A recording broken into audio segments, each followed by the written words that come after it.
بالخصوص جس طرح سے یہ بات واضح سارے لوگوں نے اپنی ماتھے کی نگاہوں سے خود دیکھا کہ ایک جنازہ 24 سال کے بعد قبر سے باسلامت نکالا جائے، اللہ اکبر، سبحان اللہ، اور دوسرا جنازہ 6 سال کے بعد، 4 سال کے بعد، وہ بھی قبرستان کے شک ہونے کی وجہ سے، پھٹ جانے کی وجہ سے، جی تو سبحان اللہ، یہ ایک تو شوہر ہیں، دوسری ان کی اہلیہ محترمہ ہے،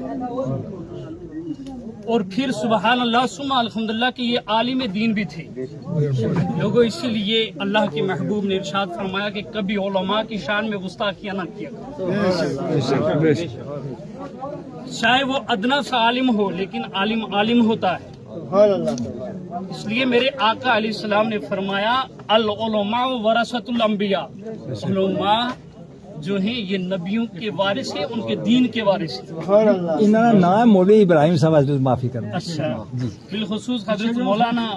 ابراہیم صاحب مدد اللہ العلی و نورانی، اللہ رب العزت ان کی تربت پاک پر کروڑوں رحمتیں نازل آمین۔ اور خود سوچئے کہ اگر لوہا اگر زمین میں گاڑ دیا جائے تو وہ بھی 4-5 سال کے بعد نکالیں گے تو وہ بھی نہیں ملے گا، لیکن واہ شان کریمی میرے پروردگار، تیری شان کریمی پہ صدقے اور قربان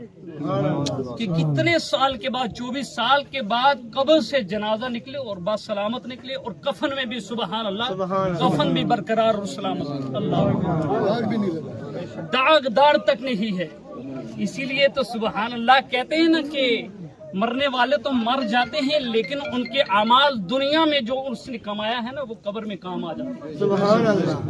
نیک عمل کرنے والا نیکوکار لوگ جب دنیا سے جائیں گے، جانے کے بعد یہاں تک کہ قبر کے اندر ان کے کفن تک میلے نہیں ہوا کرتے، سبحان اللہ، ان کے کفن کو کبھی داغ بھی نہیں لگتا ہے، سبحان اللہ۔ اس لیے میرے آقا علیہ الصلوۃ والسلام نے حدیث مبارکہ کے اندر ارشاد فرمایا ان اللہ حرم علی الارض ان تکون اجساد الانبیاء